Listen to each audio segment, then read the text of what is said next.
자, 항공사의 블랙리스트 3인방이 있다는 얘기입니다.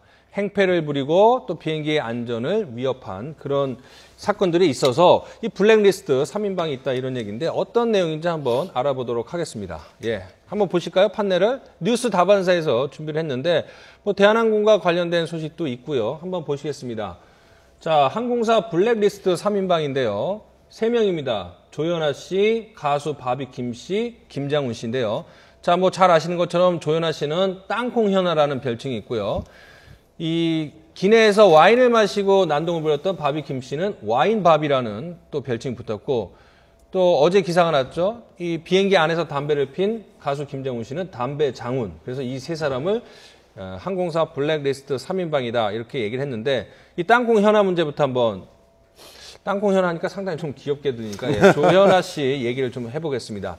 어제 대한항공이 전직 부사장, 그러니까 지금은 대한항공 직원이거나 임원이 아닌 조연아 씨를 변호하고 옹호하기 위해서 당시 사건 당시에 있었던 CCTV 화면을 공개를 했습니다. 과연 대한항공이 왜 공개할 자격이 있느냐라는 논란도 있지만 어쨌든 간에 한번 화면을 보시면 당시 비행기가 어떤 식으로 후진을 하게 됐는지 화면을 한번 보시겠습니다. 예, 지난해 12월 5일 날 있었던 장면인데요. JFK, 미국 뉴욕의 JFK 공항입니다. 이 대한항공 비행기 견인 차량이 한 17m를 후진을 시켰다고 합니다. 예. 그러니까 당시 이 상황에서는 이제 조연아 씨가 박찬진 사무장을 비롯해서 내려라, 이 비행기 못 가게 한다 이렇게 얘기를 했습니다. 그래서 0시 53분 38초에 이 당시 화면입니다. 예. 그다가 뒤로 한 17m 후진을 했죠. 자, 여기서 이제 대한항공의 주장은 17m밖에 후진을 안 했다. 그리고 항로라는 것은 항공로지 땅에서 활주로도 진입 안 한 저런 단순한 17m 후진이 무슨 항로 변경죄, 이탈죄냐 뭐 이런 얘기를 하고 있습니다. 제가 이 방송에서 제일 먼저 하이제킹이라는 말을 썼던 사람인데요. 그렇죠. 저는 이런 법리 논쟁을 가지고 법정에서 저렇게 변론을 하고 저런 행태를 보면 아, 조연아 부사장이 중분을 면하기 힘들겠구나라는 생각을 또 했습니다. 예. 예. 의도적으로 비행기를 납치하고 항로를 변경이 아니겠죠. 화가 나서 난리를 친 거니까. 예. 무조건 잘못했다고 빌어야죠. 거기서 법리 논쟁을 저렇게 해야 되겠습니까? 그러니까 법리적으로만 봐도 저는 이런 생각이 드는데, 물론 지금 얘기는 항로니까 그 비행기가 떠야 그때부터 사실은 이제 이 항공 보안법에 적용되는 것이 아닌가라고 하는 논리에 적용하는 것 같은데, 그래 저는 예를 들면 이제 음주운전 사례를 보면 그렇죠. 말이죠. 이제 일단은 타고 나서 음주운전 술을 먹고 차를 타고 1m만 움직여도 이거는 음주운전에 해당되는 것으로 이제 본다. 아니요, 시동만 걸고 있어도 음주운전입니다. 시동만 걸고 있어 그렇죠. 시동을 걸지 않고 1m 이상 가거나 시동을 걸거나 그러면 다 음주운전이에요. 그렇죠. 그 논리를 그대로 적용시켜 보면 일단은 문을 닫는 순간부터 이것을 운항으로 이제 보기 때문에 그렇다 보면 법리로 봐서도 사실은 항공보안법 위반에 해당되는 것은 분명한 것으로 저는 보이는데 지금 그 김포 지금 뭡니까 칼기의 입장은 17m 정도 그거 얼마 안 되는데 뭐 그거 갖다가 뭐 그러니까 위험하다고 보느냐 이제 그런 대리기사 기다리면서 1m 전진한 것 같고 무슨 음주운전이냐 그러니까요. 거랑 지금 좀 비슷한 경우예요. 저는 저 영상을 보여주는 대한항공의 지금 그 위기 대응이 정말 잘못된 거라고 보는 거예요. 저거는 아직도, 전 국민을 대상으로 우리 이렇게 움직였습니다. 문 닫았고 출발했는데 결국 다시 돌아왔습니다라는 걸 확실하게 인지시켜 준 거예요. 그 전까지 말로만 들었을 때는 야, 램프 리턴이 뭐지? 좀 말이 어렵다. 회항이라고 하는데 실제로 보니까 어느 정도 움직였다는 걸까? 이랬는데 저 보세요.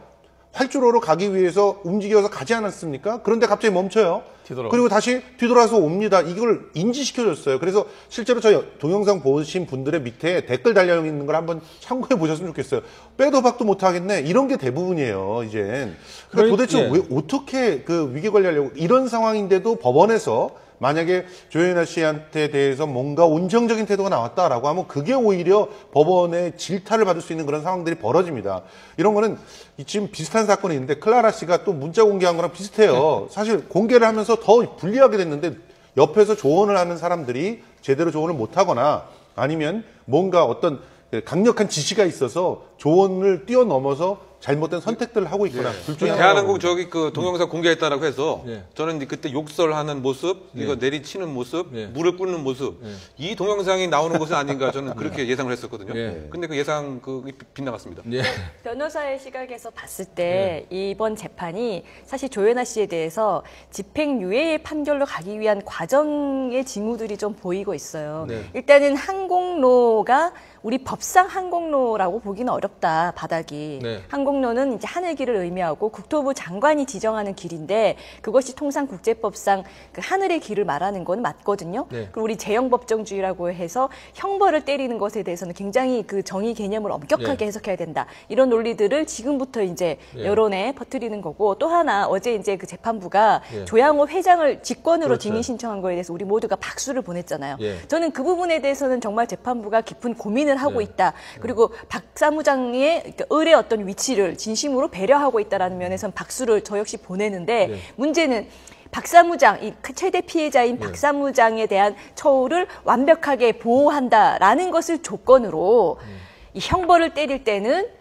손속에 정을 둘 가능성이 더 높아지는 거죠. 그래서 네. 그런 그런 면에서 걸 좀 이제 우려할 부분이 될 수가 그렇죠. 그래서 있습니다. 재판부가 역시나 이 항공로에 대한 개념에 대해서도 네. 이미 판단을 네. 했을 것이고 그다음에 이제 양만 남은 건데 네. 그런 상황에서 집행유예로 가기 위한 어떤 전조가 그러니까 아마 아닌가 변호사시니까 우려가 지금 이렇게 법정에서 돌아가는 모습이 이제 미리 이렇게 투시경처럼 분위기가- 보이는 거 아닙니까? 결론은 이런 식으로 날 거다. 이게 부분이 좀 걱정이 되시는 것 같은데 한번 그것도 지켜보도록 하고요. 오늘 어쩌다 보니까 이제 연예인 얘기를 많이 하고 있는데 이 김장훈 씨 같은 경우에는 뭐 독도 문제고 독도도 하고 좋은 일을 많이 기부도 하고 이러시는데 이 대한항공 기내에서 이제 화장실에서 흡연을 했다가 이제 걸렸습니다. 본인 얘기로는 공황 장애가 있고 그래서 스트레스를 받으면 버티지 못하기 때문에 담배를 폈다 이렇게 얘기를 했는데 자, 약식 기소를 했는데 보통 비행기에서 흡연을 해서 적발되면 약식 기소가 맞는 건가요? 보통 뭐 간단한 죄이고 벌금을 어차피 줄 때에는 검사 차원에서 그냥 약식 기소를 하는 경우가 많죠. 이것도 어쨌든 그 항공보안법 위반 혐의로 네. 소위 말해서 이제 검찰에서 그 검찰 시민위원회 그 10명의 의견을 물어서 사실 이제 약식 기소를 한 것 같은데요. 이게 아무래도 검찰 입장에서는 또 그 연예인이다 보니까 어쨌든 뭐 불필요한 또 재량을 오남용한 것은 아니냐라고 비판이 있어서 그걸 우려해서 그런지 어쨌든 시민위원회 결정으로 약식 기소를 한 것 같아요. 저는 또 이 김장훈 씨가 독도 지킴이에다 뭐 기부천사 이렇게 이제 알려졌던 점들도 좀 감안되지 않았을까. 그렇죠. 예. 자, 다음 주제 짧게 한번 짚어보도록 할 텐데요. 자, 뭐 힙합 가수 김우주 씨라고 있습니다. 그런데 이 병역 기피를 위해서 황당한 거짓말을 했답니다. 그 거짓말이 뭐냐면 군대에 가지 않기 위해서 어떤 거짓말을 했냐면 귀신이 보인다고 했다고 합니다. 귀신이 보인다 이렇게 얘기를 했습니다. 자, 잠시 이 사진 하일성 씨 보이니까 하일성 씨 얘기도 해보죠. 유명 야구 해설가인 하일성 씨도 보이스 피싱에 속았다.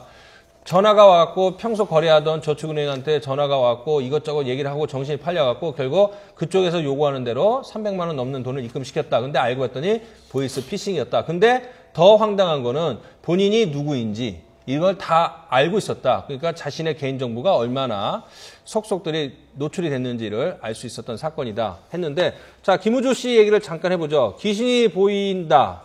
이런 이유를 대갖고 이제 군대를 안 갔는데 댓글에는 그런 얘기가 있더라고요. 귀신이 보인다면 귀신을 잡기 위해서 해병대를 보내야지. 네, 뭐 그런 얘기가 있는데 이런 것들을 어떻게 귀신이 보인다. 이것 때문에 정신질환 그래서 군대를 안 간다. 근데 이제 좀 허술한 것 같아요. 본인이 정신과 질환을 상담을 받으면 이제 상담 기록이 남잖아요. 예. 거의 2년 동안 계속 치료받은 기록이 있으면 이제 현역에서 면제가 되거든요. 예. 근데 정말 미친 척하는 걸 의사가 어떻게 잡겠어요?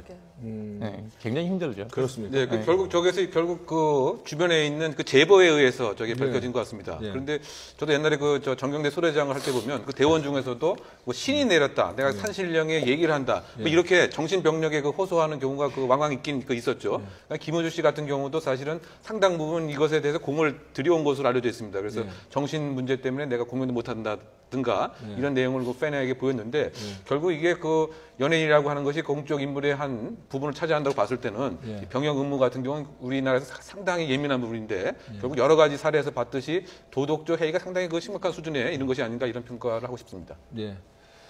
오늘 뭐 여러 가지 얘기를 했지만은 이 마무리를 지으면서 대한항공 얘기를 조금 하겠습니다. 지금 초반에 대응을 잘 못해서 위기 대응 실패의 대표적인 사례로 꼽히고 있는데 물론 사주에 따른 건 인정을 하지만은 지금은 아무런 대한항공에 적을 두고 있지 않은 조현아 씨를 위해서 대한항공이 사실은 치부를 드러내는 그런 CCTV를 스스로 먼저 공개를 했다는 점 의아할 수밖에 없고, 대한항공은 여전히 아직도 교훈을 제대로 배운 게 아니지 않은가, 이런 또 의구심이 들 수밖에 없는 상황입니다.